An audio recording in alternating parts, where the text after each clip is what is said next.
Nasty. Maureen. Warning.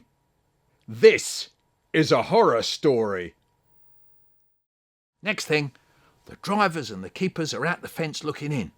The bear, he'd quietened down by now, he's just snuffling about in the bushes. And one of the keepers was calling out to it.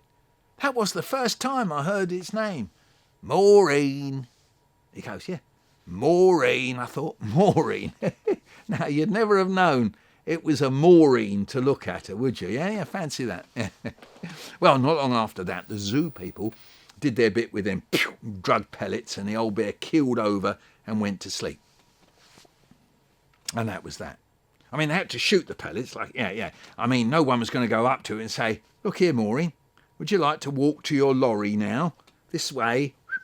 Sorry, the doors fell open, but we'll lock them next time. No, they didn't do that. No, they had to get this thing, well, it was like a breakdown truck, to hoist her up. Yeah, and stick her in the lorry.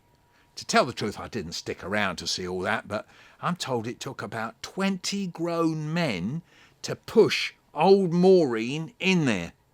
Then they carted her off to the zoo, right here. Of course, the papers next day, they were full of it. Maureen's day out and Maureen's removals. And there were pictures of her being hoisted into the truck.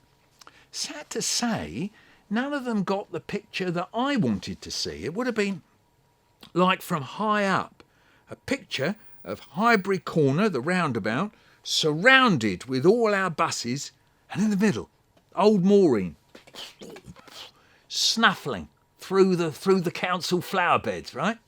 I mean, it was us in our buses that cornered it, wasn't it? And all the rest was, these drug guns and breakdown trucks and all. Oh, well, not to worry. I'll just have to carry the picture of it round in my head. I can always come in here and have a look at her. That's very nice, I thought. Look, I said, I've got to go. I'm going to have one more look at her myself now that you told me all this. You coming? And I went off to look at Maureen. I was standing there looking at her when the keeper came out the little door of the bear's pen. You've been feeding Maureen, have you? I asked. And he looked at me and said, You what?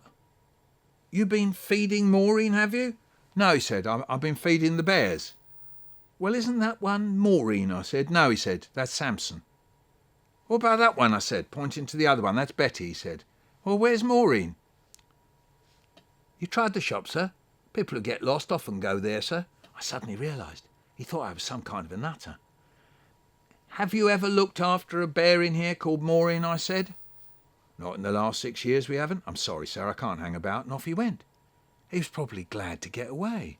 I went back to where the Bakerloo Flea woman was. I was going to tell her it wasn't Maureen, it was Samson and Betty, but she wasn't there. Oh, well, I thought, just as well, it wouldn't be right somehow to tell her that her bear wasn't really the same one that fell off the back of a lorry, unless she'd made the whole thing up. No, she wouldn't have. Everything else she's told me is true, isn't it? I said to myself. And the thing is, I've never seen her since to find out. What do you think? Hey, thanks for watching. If you want to subscribe to this channel, well, you can click on subscribe. If you want to like something, just click on like. And you can leave a comment as well. That's always nice. And don't forget my website, Michael Rosen, all one word, michaelrosen.co.uk.